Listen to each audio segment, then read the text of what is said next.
Sometimes here at literary conferences, we assume everything is about the novel. Y'all have authored plays and poetries and essays and articles.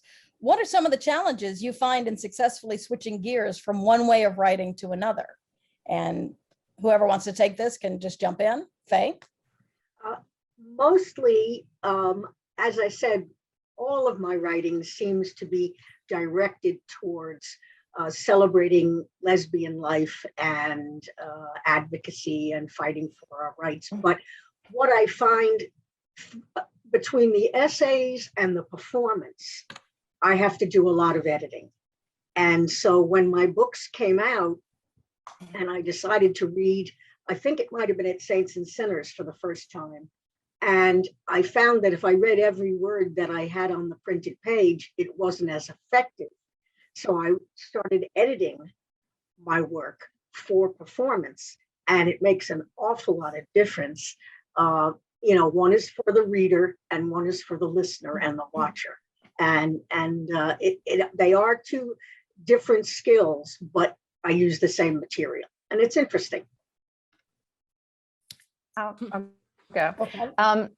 Yeah, I have found that the different kinds of writing that I've done, I don't tend to do different kinds of writing at the same time. I'm kind of serially monogamous with my writing. So mostly now I'm just writing fiction, but I have found that each has kind of fed off the other. So for example, people, I started as a fiction writer and people said, oh, your dialogue is really good. So then when I started writing plays, it was like, oh, there's something about this that's familiar. There's something that really works. So, but with each one, I've had to learn something new, and it's been very enriching because I have to keep learning things. For example, when the opportunity came around for me to write an op-ed column, I'd never done that before. I'd written news articles and feature articles and things like that. I had never written an op-ed, and some of them in the beginning were just so bad. And, I would hand my drafts to my wife and say, help me, please, and there would be multiple drafts. And then, after 8 years of doing it, it became pretty second nature. But I would just say that everything has kind of led me to something else, and I've learned along the way, and just kind of learned from progressing through different kinds of writing, and they've all sort of helped me in some way. Yeah, I have to say that there's a huge difference between reporting news and writing fiction.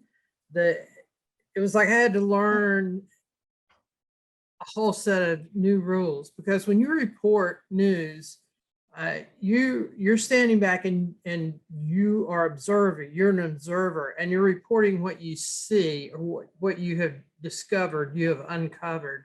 When you're writing fiction effectively, you have to put the reader in the characters' heads. You have to be in the scene. You have to be present and part of the scene, because you want the reader to feel like they're part of the scene. If you can't draw them in and place them in the room with the characters, then you're not going to be successful. You need to make them feel the emotions of the characters in what you're writing, to really feel involved in the book, so that when they finish the book, they're still thinking about those characters. You have to be involved, and that was some of the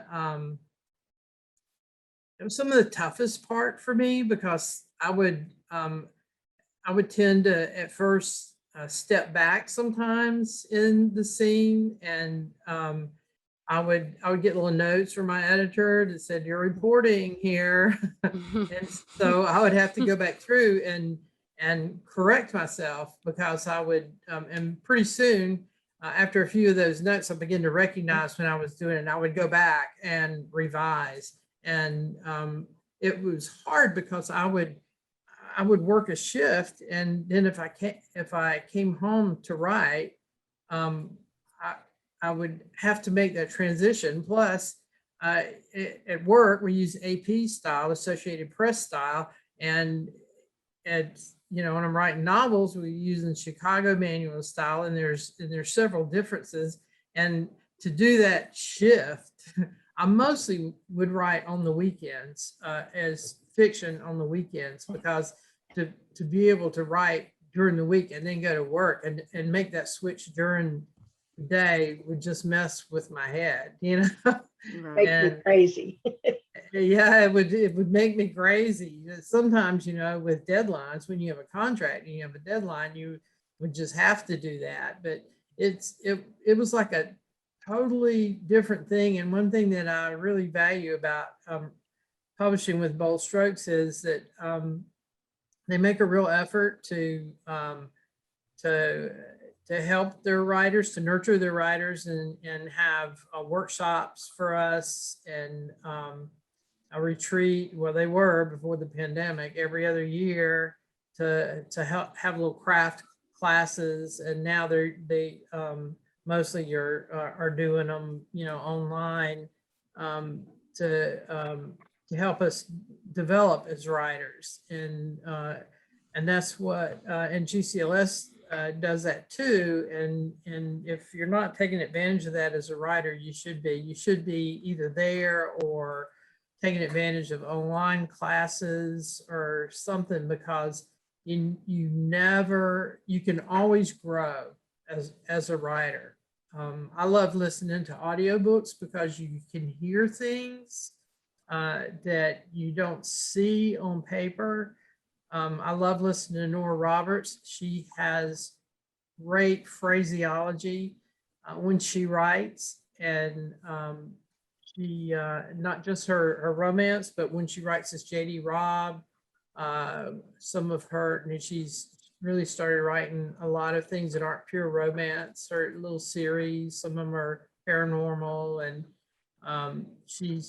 I just love to listen to the rhythm of how she writes. And it's really cool. Yeah. Excellent. Erin, you had something? Yeah, I was just going to say, one of the things that I find, I don't find it difficult to switch from like writing a romance novel to writing some of the poetry that I put together, only because I feel like I try really hard to write my poetry from my characters' perspectives.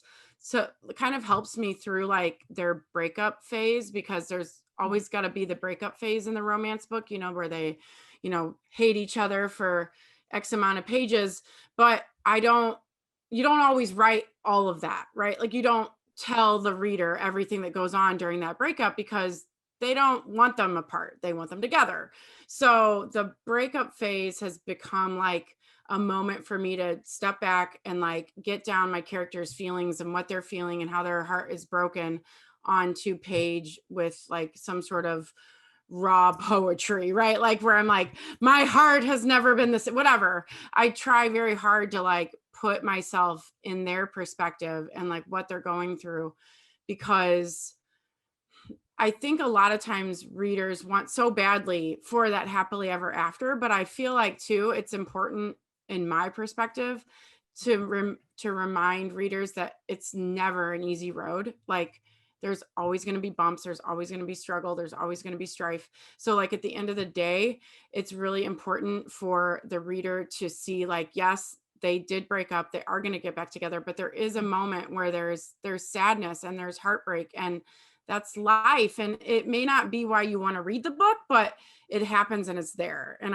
I feel better as a writer being able to sort of like get that out of me, because I feel very, I don't want to say like, I'm not mad about it that I can't write the bad things, because no one wants to read sadness all the time, but it makes me feel better as a writer that I know that my characters are taking the full journey, that they're actually going from point A to point B, and they're not skipping, a 0.5. They are there they are sad, they're brokenhearted, and it makes it a lot easier. So I wouldn't say it's necessarily difficult for me to like switch gears, but I run a lawn care business. That's the biggest thing to switch gears from, is like going from, keeping the books and hiring people and firing people and, doing all that in the Florida heat to writing a book. That's the difficult part for me.